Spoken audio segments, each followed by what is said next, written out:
नमस्कार साथियों, मैं अमृता धवन हूँ, दिल्ली प्रदेश महिला कांग्रेस की अध्यक्ष। और मैं आप सबसे बताना चाहती हूँ कि जो उदयपुर में एक कांग्रेस पार्टी के चिंतन शिविर में जिस तरीके से मंथन हुआ, चिंतन हुआ, आज उसी का स्वरूप दिल्ली कांग्रेस द्वारा दिल्ली कांग्रेस के संकल्प के तहत इस चिंतन शिविर को किया जा रहा है। भारत जोड़ो, मैं मानती हूँ कि एक ऐसी मुहिम है जो कांग्रेस पार्टी ने ये तय किया है कि आने वाले सालों में हम इसको चलाने का काम करेंगे, क्योंकि एक तरफ वो लोग हैं जो भारत को तोड़ने का काम करते हैं और एक तरफ कांग्रेस पार्टी और इस देश के कई करोड़ों लोग हैं जो भारत को जोड़ने का काम करना चाहते हैं। इसी की कड़ी में ये 2 दिवसीय चिंतन शिविर दिल्ली के अंदर हो रहा है और मैं मानती हूँ कि एक नई राजनीति की स्थापना होगी इसके बाद, और किस तरीके से दिल्ली कांग्रेस आने वाले दिनों में दिल्ली की राजनीति में बदलाव लाएगी। जिस तरीके से दिल्ली में आज बहुत सारे वर्गों की आवाज़ दबी हुई है, चाहे वो युवाओं की आवाज़ हो, महिलाओं की आवाज़ हो, मजदूरों की आवाज़ हो, माइनॉरिटीज़ की आवाज़ हो, दलितों की आवाज़ हो, हर तरीके से कहीं ना कहीं आज दिल्ली का नागरिक हताश महसूस कर रहा है, सरकार से ठगा हुआ महसूस कर रहा है।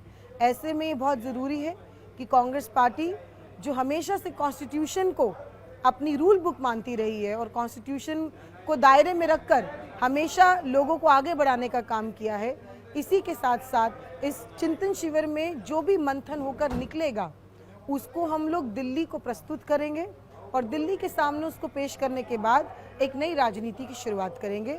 मैं बहुत बहुत धन्यवाद देना चाहती हूँ हमारे प्रदेश अध्यक्ष अनिल चौधरी जी का, दिल्ली के कांग्रेस के प्रभारी शक्ति सिंह गोहिल जी का, जिन्होंने ये अटेम्प्ट किया है और बहुत सारे अलग अलग फ्रंटल्स को, मेन कांग्रेस के जिलाध्यक्षों को, महिला यूथ एनएसयूआई के जिलाध्यक्षों को, सेवा दल के लोगों को एक ऐसा ओपन प्लेटफॉर्म मिला है कि वो अपने विचारों को रख सके और कांग्रेस का हर कार्यकर्ता इस 2 दिवस में अपने हर विचार को प्रस्तुत कर रहा है।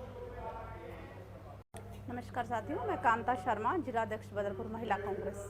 साथियों, दिल्ली में नव संकल्प शिविर कल से चल रहा है। 2 दिन का ये नव चिंतन शिविर है। उदयपुर से इसकी शुरुआत आदरणीय सोनिया गांधी जी और राहुल गांधी जी ने की थी।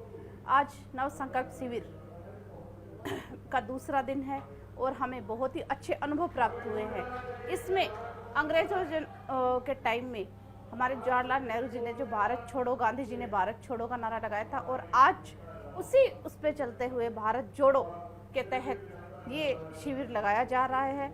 भारत के हर राज्य में लगाया जाएगा और इससे एक बहुत बड़ी बात पहुंचाई जाए। हर एक कार्यकर्ता को मंच दिया जा रहा है, उससे बुलवाया जा रहा है। इस चिंतन शिविर से ये हमें मौका मिल रहा है कि हम अपनी बात हम अपने ऊपर तक, नेताओं तक पहुंचा सकते हैं और इसी वजह से एक हर कार्यकर्ता, छोटे से छोटे कार्यकर्ता की आवाज़ पहुंचेगी और उस बात का फ़ायदा हमें मिलेगा। इसलिए ये 2 दिन का नव संकल्प शिविर आयोजन किया जा रहा है, भारत जोड़ो। Thank you. नमस्कार साथियों, आज एक ऐसा दौर चल रहा है पूरे भारत देश में कि जहां हमें झूठों के साथ लड़ना है, जहां हमें तानाशाह के साथ लड़ना है। एक ऐसी लड़ाई जो कि हम सबको मिल के लड़नी है, तभी हम जीत सकते हैं। तो कांग्रेस पार्टी की ये पहल भारत जोड़ो नव संकल्प, ये जो अभियान चालू है, इसकी खासियत मैं आपको ये बता दूं कि हम वो कार्यकर्ता हैं जो बिल्कुल आखिरी पंक्ति में बैठते हैं और आज हमारे नेता हमें सुन रहे हैं, हम अपनी बात उनसे साझी कर पा रहे हैं। नेता हमारे साथ बैठे हैं, हमारे लीडर्स, और हम आगे खड़े होकर अपनी बात उन तक पहुंचा पा रहे हैं। तो यकीनन ये एक नई पहल है, एक नया जोश है कि एक आम कार्यकर्ता की बात जो है लीडर्स तक पहुंचेगी और यकीनन हम इस तानाशाह से लड़ पाएंगे, इस झूठी सरकार से लड़ पाएंगे और यकीनन हमारी वापसी होगी 2024 में। राहुल गांधी जी की कांग्रेस पार्टी की जीत होगी। धन्यवाद।